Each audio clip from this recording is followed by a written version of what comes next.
just a second here. First of all, thank you very much, all of you. I appreciate it. As the paragraph says on the back of your handout, I was shocked when I heard about this. There's no question about it. I won't dwell on it now, but I will later on send you something at Christmas, because I'll be here at Christmas. Yeah, right. It's only for Toys for Tots. Anyway, I've tried to think of a way to thank everyone, so we have some small gifts. I have a request, if you have the discipline, to not open them until everyone's received one. I want all the sighs and disappointments to come at once. I have a few names I want to read off and say something briefly about them. And we've got, first of all, there's one person in this room other than Mary Kay that I've known longer than any of the rest of you, and longer than Chris Myers. And it's Pearlie Thompson. Pearlie, stand up. Stand up.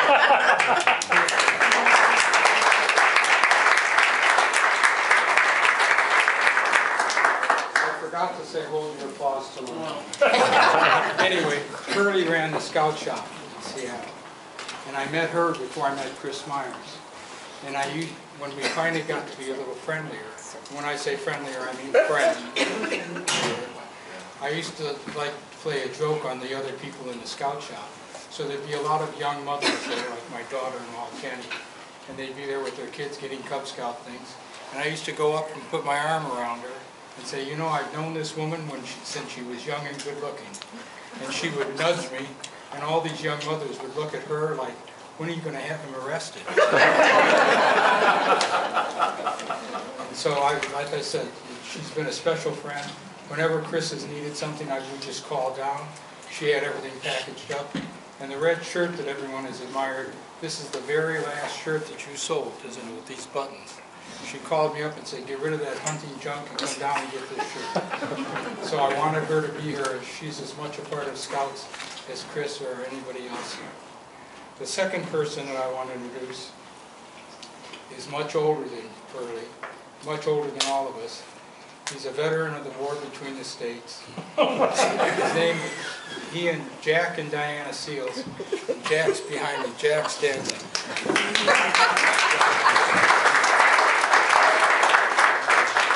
Everybody needs someone that they can talk to and not get yelled at or told that they're wrong. Well, Jack is not that kind of person. But I owe him so much, I decided he and Diana spent a half a night in an emergency room waiting for me. I think they were waiting for me, or they were waiting for a cab. But I followed Jack backpacking, and he's got better legs than most of the women I have. Is that politically incorrect? That's probably not. But I followed Jack everywhere. The next person I'd like you to meet is someone who's not part of the troop at all, the Boy Scouts. But he's as much a part of my life and has been for years. And he knew me long before some of you did. Jack and Mary Richardson, right here. Jack, stand.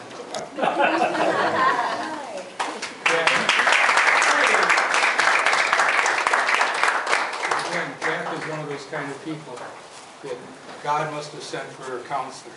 I can talk to him any way I want. He'll take me anywhere. He'll take me to McClendon's, and he'll pick me up before closing time. Usually. The next person is someone who I just met and got to know on a camp out. It was the toughest camp out I've ever been on, the toughest backpacking trip. Where's Steve Ross? Stephen Stan. Steve's a member of the church, but he also does Boy Scout work. And we were on a backpacking trip. Lost Lakes. Yeah. And we had snow. This was in August, right? Yep. We had a blizzard. When I say a blizzard, I don't mean 2 or 3 inches of snow. I mean thigh-deep snow. And Steve and I kept everybody, actually Steve did, we would sing to keep people happy. Actually, I would sing, and they would beg for him to stop. But anyway, of all the people in this room, if I had to go backpacking again, he's one of the people I would take. He's got a weird sense of humor, but I think he's Swedish or Norwegian. So. Norwegian. Yeah, Swedish and Norwegian I thought were the same, but he corrected me. So that's Steve. Is Andrew? Daniel's not here yet. Daniel's not here. You met, she had to leave with the mail lady, I don't know how to say that. Delivery person for the post office? Does that sound mail carrier? Better than mail carrier. I'm politically incorrect. Joanne just left, but I get a lot of medication, and a lot of it has to be signed for. And Joanne, without getting her in trouble with the federal government, makes sure that I don't have to go down and pick it up at the post office. And she's always she's picked my house as her brake stop. So she checks on me once a day, and if she sees I'm still kicking, she just keeps going. And she has a key to the house, so I don't even have a key to the house. Mary took it away from me.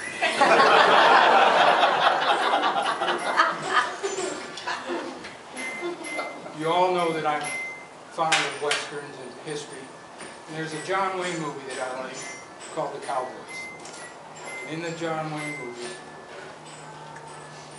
towards the end of the movie, when he's dying, he says, quote, "Every man wants his sons to be better than he is, and by God you are." I want Michael and Joseph to stand up, my two sons, Eagle Scouts, veterans of the Marine Corps and Coast Guard. You can tell which ones are the shallow Army. They've been to Philmont together, and I'm very proud of them. And I'm glad that they're being able to hear it. Now, to give you an idea of our family situation, I'm not exactly in backpacking shape. So the other day I turned around in the kitchen and there was Joseph. He's never been there as a surprise before. So I was worried and I said, "You're going to give me a heart attack." Well, he just laughed. And a few minutes later, his brother showed up. He did give me a heart attack. The only person disappointed by this is our daughter, Anna. Mary, stand up. When we would go camping, I know you women are going to, the housewives here are going to not understand this, but we would go camping and I look in the rearview mirror and Mary and our daughter Anna would be standing there in nightgowns and we would get maybe 20 yards down the road and they were gone. The front door was closed. And when we would come back on Sunday, I'm sure all of you husbands would appreciate this loving remark of, "Back already?" Occasionally. Again, right? Anyway, if it wasn't for the two of them, I wouldn't be here either. So, let's see, we've got one more. We get two, actually. Thanks. Oh, thank you. Depends on that. I'm glad you said something. Yeah. Anyway, the other person I want to thank that this would not happen at all, and there goes my granddaughter. Anyway, I wanted to say thank you, and I wanted to find a way to do that. So I said something to Mary, and then we contacted Chris's wife, Ann. And so I wanted to sit down with her and have a meeting about how to do things. And she and Mary decided that the party would happen better if I did not sit down with them and plan it. Where is Ann? Right there. Oh. Anyway, I tried to have input into this, and the only opportunity I had was to shut up and go take a nap. Write the checks. Oh, and right. Really? Quick, get my medication. The last person, we have a list of names of everyone who's been a part of this. But you know, I always used to call kids Herkimer. And the reason I did had nothing to do with my knowledge of history and a General Herkimer from the Revolutionary War in New York. It was from the basic fact I could not remember the name of the kid. I could remember what he did wrong. I could remember what kind of pickup truck his father had. I could remember the cookies his mother gave me for Christmas. I can't remember the kid's name. I have trouble remembering my grandchildren's name. Right? Yeah. So I included Herkimer on this list. Anyway, to end this and give it over to Chris and to Matt. Chris and I have camped together. We spent a lot of time in tents together. And Chris has been my personal counselor. when I wanted to kill my sons, and there was an opportunity. Chris used to say, don't worry, they'll grow up. Well, as I said with a quote from John Lennon, both my boys turned out better than I ever could, and I appreciate that. And with God willing, I'll be around Joseph for another 10 years and influence your children. Head's not that far away. Not far enough. So I'm going to turn it over to Chris. Bill and Matt remind me, for those of you that are old enough to remember, Rowan and Martin. One of them is the brains of the outfit, and one of them is the bronze. And the problem is, I know which one's the bronze, but I can't figure out which one's the bronze. Okay, Joe, I gotta go. Thanks. Like I said in my message, when I saw the way people were working and the way things were turning out, I realized how much fun you all had, and I wanted to be a part of that. But I appreciate this, and I hope somebody... Oh, look who just showed up. Daniel. Daniel is the last on my list. He's on your list. This is The naughty list. This is Daniel Fleming, and the reason I've included Daniel in this, not because he showed up to work, but he showed up to work when I needed him for other things. And Daniel represents the ideal, in my opinion, of all Eagle Scouts. He's standing there, a living tribute to beating your child, right, Michael? When Daniel first joined this troop, and he was standing about there, I went up and to talk to him, and he was short. And also, as I understand it, I think I scared him. But Daniel... You scared them all. Daniel is literally, in 29 years, the only Boy Scout that ever got the better of me. I was a counselor for several different merit badges, and one of them was reading for the winter time. And you heard me say this before, you know, we can pick comic books, we can pick children's books, we can pick poetry, we can pick Latin and Greek history. And I would encourage people for the reading merit badge. Daniel kept putting me off and putting me off. And it got to be a test of wills. I was getting really agitated. One night, I think it was a December Court of Honor at Christmas time. Chris is reading off the names of people for merit badges, and he reads Daniel's name off for the reading merit badge. And I'm like, what the heck? Daniel went outside the troop to get the reading merit badge.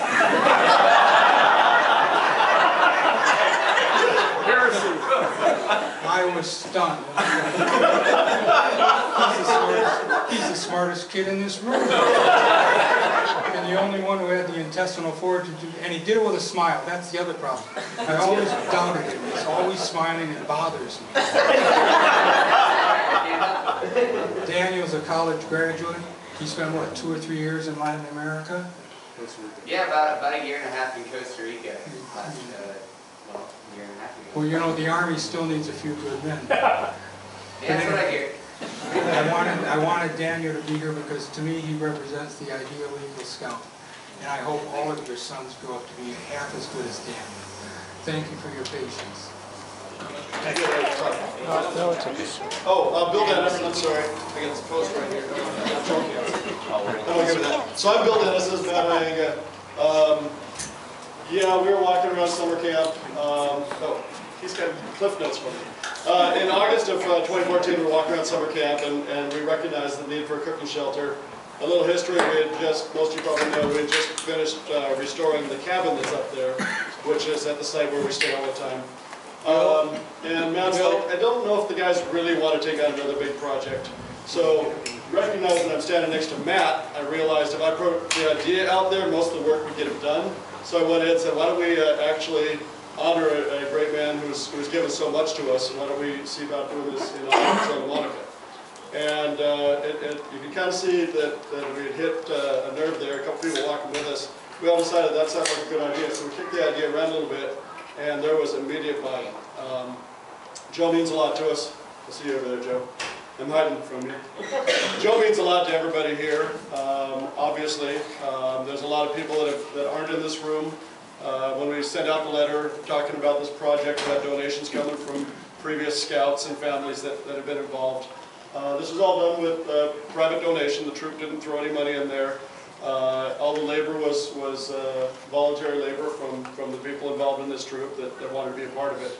The scouts were not allowed to work up there on the adult work parties, but we did find a work party for them. We had a good turnout. A lot of people showed up for that too. Just a lot of buy-in there.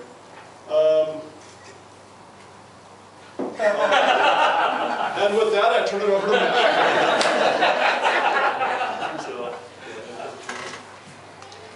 Again, my name is Matt Heine. I'm the troop committee chairman for 438. I'm not sure how that happened, but it was a good We thing. had to scout it From about 6 years ago. seven years Yeah, ago. back in Cub Scouts with Mark Coleman. Yeah. Was our Mark had command. to peg. Give you a little some stats on the project. The birth of it, like Bill and Chris said, was August 2014 when the troops was at summer camp. A little history with the campsite. It's called Rangers Campsite. It's probably the furthest most campsite from the dining hall. I think one year Chris brought his pedometer and how many miles? 55 miles. It's a mile and a half round trip to the dining hall. So that after that court of honor that one year, Each Chris, day you're doing 5 to 8 miles a day. the adults that were there all week gave him a 50-miler patch for that summer camp. So 2 years earlier, 3 years ago now, we actually did a remodel on that cabin and we reestablished the second floor, and that was all volunteer work there. And so that really was the driving force to Joe's Cook Shack. We found that we had a lot of caring adults in our troop, and not just all dads, but definitely moms helped out one way or another. And we just like to come up and have a good time. It was for, you can see we're kind of rolling through a lot of the photos of the Cook Shack. A lot of camaraderie, does a lot of good things. One, I think this project and the one before at Rangers really helped us as adults walk the walk and talk the talk that we tell our boys in the troop. You know, donate to the community, volunteer, you know, help out whenever you can. And this was definitely a project. So this not only helps our troop, because we stay there every summer when we go up every summer, but it also helps all the other scouts that are up there, and it'll help the scouts through the non-summer camp hours that they're using that camp year-round now. There's actually an education group up there out of Kingston this week. And so these cabins and these upgrades that we've done have really helped Boy Scouts in general. And Camp Parsons is the oldest continuously running scout camp west of the Mississippi, so a lot of history. They're coming up on their 100th year. So there's a lot of things that really fell in place with this project, and really Joe's name was the driver of it. So after summer camp, we kind of got things rolling, kind of drew some designs, and then we pretty much took all those designs and threw them out the window by September 1st, so a month later. And the reason was they finally, camp had funds, they had it on cue to demo the old dining hall, and the camp director called me and says, you know, I know you guys got this project going, we have some components of the old dining hall that you can incorporate in the new one, or in your cook shelter, and why don't you come up and take a look at it. And Chris had mentioned that earlier, so Craig and I took a Friday off, went up there, and checked out what we can use, went back to redesign, and came up with what we have now. And there's some pictures there towards the end of it with the full structure. By the November 15th camp out, our troop was already scheduled to stay at Rangers as a troop camp out. And we incorporated, and that's usually a volunteer service as part of that time that Saturday. So we took out the old cooking shelter that weekend. We removed the campfire pit and kind of prepped the area. And then by that, January 10th was the first adult work party at camp. And we started to basically gather all the materials. We went to the pile where they salvaged some of the dining hall parts. That consisted of 4 12-inch diameter posts. The 2 beams that hold the roof together are 31.5 feet long, and they're actually logs that were peeled when the dining hall was built in, what, 1938? 38, yeah. And so we were able to reincorporate these pieces into the new dining hall. And also 25 3x8 timbers for the roof. And so that January work party, we also had poles, some trees that were taken down for the drain field for the new dining hall. They were cedar posts, and we incorporated those in the front part of the structure. Start of completion was January 10th. We finished it on June 13th. So it was about 6 months of work. We used camp as their adult work parties, so they were able to feed us for most of those work parties. So that was a nice bonus. We didn't have to worry about cooking meals. There's somebody excited there. Brian. Give you a little bit of stats. We had 34 people that worked on this project in those 6 months. We worked a total of 28 working days. on that. And the total hours we spent on that was 683 and a half hours. So pushing 700 hours there. And that's all volunteer hours. I talked about the materials. We also used cedar logs, 10 to 12 inches in diameter. We also used about 40 lineal feet of 6-inch logs for the diagonal bracing for it. And then we mixed, us as a team, right? We mixed 87 bags of concrete for the foundations. Yeah, 2 people mixed it, but the rest of us are still busy with it. One is actually here today. That's right. And that was in February, and that was the wettest work party. Friday in Brennan that weekend. Yeah, I went up on Friday. I took Friday off from work, kind of got stuff set up. I got a couple of texts from some concerned parents. One's here tonight, and they're like, it's washing out in Brennan. Are you guys okay up there? What are you talking about? It was raining kind of heavy, but that's when the south end of Brennan, the roads were washing out quite a bit. So it was a little challenging work, probably great for pouring concrete. Settled nice. What's that? Settled nice. Yeah, settled nicely. The camp thought we were crazy to hand mix 87 bags, and I think we had about 1 or 2 left, so we actually factored in pretty well. And you see in the photos, we actually, part of my design, I wanted to put a footing and create a concrete stem wall, and that would take the posts out of the ground, which would help with the longevity of the project. And so you'll see some of the final photos, all those wood posts are about 1 foot up off the ground, which is going to really deter termites or any other insects from getting into it, and hopefully make that structure stand longer for them. So, and then we, as part of complementary to the shelter, we added a new water line close to it, and that was about 96 lineal feet of water line that we had a trench in. And Brad's here with that. He did a lot of that trenching work with the backhoe guy. It was tough work. So, and then Sun Wang, I don't think he's here. Thanks, Brad. Yeah, he was gluing it all together. So we did also added lighting into the project. So we've got a switch, we've got some outlets. Not that anybody would charge their cell phones during summer camp with that, but we've got lighting and outlets there, which is kind of nice and a quick table. So that's some kind of general stuff. Just touching on real quickly touching on the plumbing we ran there. Matt had a pretty good design laid out. We're going to sweat this copper pipe and put it through this post. And we laid it all out in this garage, and I said, yeah, I got this, and I sweated it all together, and I put the T on backwards. So I took that off and fixed it and went back the other way. We get up to camp, and we're moving this thing into position. The camp driver, Ken, I guess, come up and said, you've pressure tested this, right? And I'm thinking, no. And Matt goes, oh yeah, sure. All right, we'll go with that. We can always pick it up again, but I thought that was pretty good, because otherwise it was slows down. Yeah, sure, it's tested. No idea, it's leaking underground right now. We'll find out what's right now. That's probably why that tree's still growing. You want to go through the names? Joe, how do you want to? You want us to go through names, call everybody up, and give names? Call the names, and we've got Of who's here? we've got 2 security guards here. Let's see that. So, why don't you want to cover the contributors? So, Well, yeah, I'll do the contributors. Okay. You guys just do Yeah, the. let's do the names first. okay. Yeah. So, Bill? people that worked on the project. Can you move over this way so Yeah, so David can get you in the picture? Do you actually want that? Most people ask me to get behind something. I'm trying to hide behind Matt, but I'm still completely not on the sides, but it's in my head. So anyway,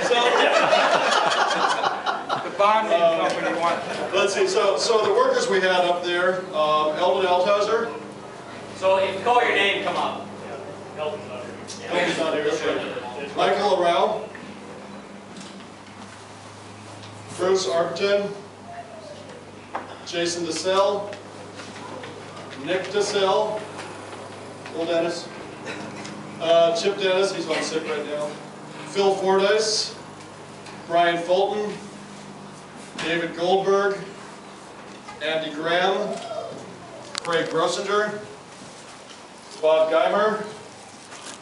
Eugene Hong. Sun Woo Hong. Kate Engelbrechtson. Corey Hayenga. Peter Jasinski. Dale King. John McAvoy. Ken Edwards, Chris Myers, of course, Dan Nygaard, Evan Nygaard, Connor O'Byrne, Greg O'Byrne, Josh Rader, Brad Thorson, Eric Thorson, David Vossler, John Vossler, Song Wang, and Jason Weber. You forgot one of the other Nygaards, though. Oh, I did. Evan. Evan. No, you forgot Ben. Oh, that's right, he was up for that one day. It's on my list. Oh,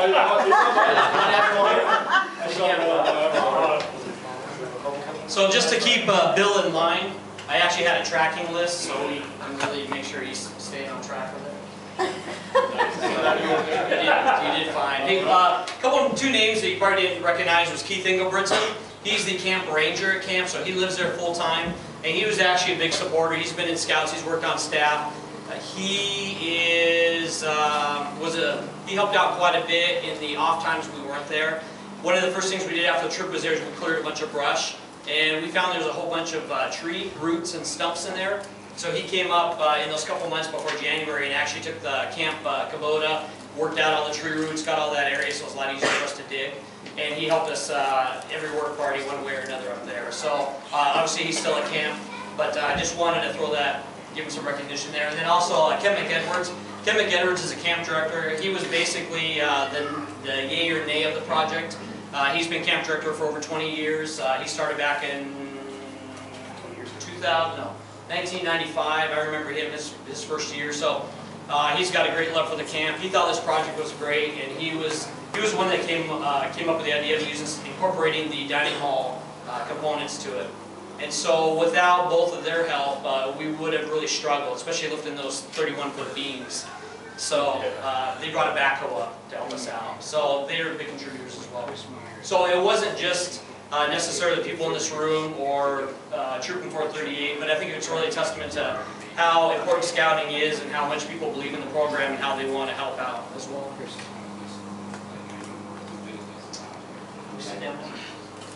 Yeah, I used to agree with this. One of the things before I go through the contributors is we had, in addition to physical labor, we also had contributors as well that contributed to the project. One of the things I wanted to say that we would never have undertaken this type of project without the adult support that we've had. And it's one reason why our troop is at 70 plus scouts right now. Is because of adult support. So we're going to continue that, and I would never have undertaken a project like this if Matt hadn't been on board, because I certainly didn't have the construction expertise. Although I questioned Matt when he shot the grade along on one of the posts, we had to rip it out. I knew it was going to bug him if we didn't match it out exactly. So the final post we actually poured twice. And we had 8 bags of concrete left until we had to do that last post. So, thanks, Matt. Now it was green. Some of you, That is the 10%. there you go. Some of you remember Paul Harvey? Yeah. And Paul Harvey had a segment called The Rest of the Story. So when they were all starting to harass me on Sunday morning, because Chris, I think I got a grade bust. I think we're too high. We're into the floor with the footing. And so I'm going through my numbers again, and they're all starting to give me a hard time. So I basically said, here you guys, you figure it out then. They're like, no, and then it was quiet after that. So I said, just tear it out, let's redo it. That's his thread on every step of the project. If you've had the pleasure of working with Mr. Hine, as some of our Eagle Scout candidates have, you understand that measure twice, cut once, stay ahead of the, keep one step ahead, or keep 2 steps Sounds ahead. like you need to go through it again. These are all things we've heard many times, and the adults were part of this same rigmarole. Yeah, bump it up. So anyway, like I said, this project couldn't have gotten done without, I don't know what Bill did, but Matt. Bill was a cheerleader. I think he's got to go along with that. We're going to call him January, Matt. This is just an example of how committed he was to this. He was at the Seahawks game because he had a chance to be on the sideline. Peter, Brad, and I, and Matt, and Andy. I called you from there. Oh, yeah, you It was called us. noisy. We saw you on TV. Yeah, so anyway, I sent you a couple updates to see that play. although we got work done without him there, that's we always liked the fact when he wasn't there, although he did have a night, the plasma cutting was a great thing. Chris, Yes. he brought donuts, he was late. Well, yeah, that's because the guy on his bed. That was, yeah, we called him and, No, where's back Bill? up. That was the other work where we had to cook on our own. Oh yeah, we had to cook on our own, and we called Bill and said, where are you? We thought you'd be here by now. For breakfast. We He was got him cooking out of breakfast. bed. So our breakfast is still not even in Bellevue. He's the supervisor. He thought bringing donuts and coffee would make Just that want to better. cover that. I ate well that Yeah. Wait till the next project. Yeah, that's right. You get even. Okay. Well, we told him that is that was going to. I was reflecting badly on his son for his future project. So, anyway, there was a number of people that, like I said, that helped out in this project. One of the things that we enjoyed, and Matt and I both commented on this, is that just the number of people and the amount of time they're willing to put up. You know, you get to really know someone when you work with them. One of the things I will say is, and David is videotaping, to surprise Matt, and you can say, put that away. Oh, that's right. Because every time we were there, Matt said, who invited you? Because he was filming everything, and he was afraid something was going to get on the camera, I guess. Or there was one less life that he was going to have. So anyway. The bonding company required. Yeah, David was in the filmography. So if you want to see more than just these pictures, there are 4 20-minute videos, 5? I don't know. Plus I there's don't 2 more count with Joe telling stories.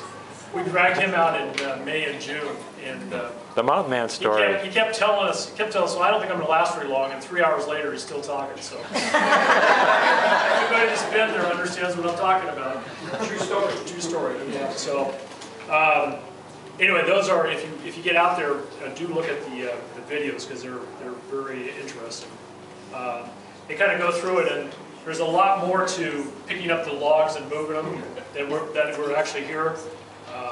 We first got 8 guys on that and tried to pick it up and thought, how are we going to get this up on top of 12-foot poles? And we were thinking, well, we're going to have to construct a tripod, a huge tripod to lift that up. But luckily, we were able to get a tractor, so that isn't in there.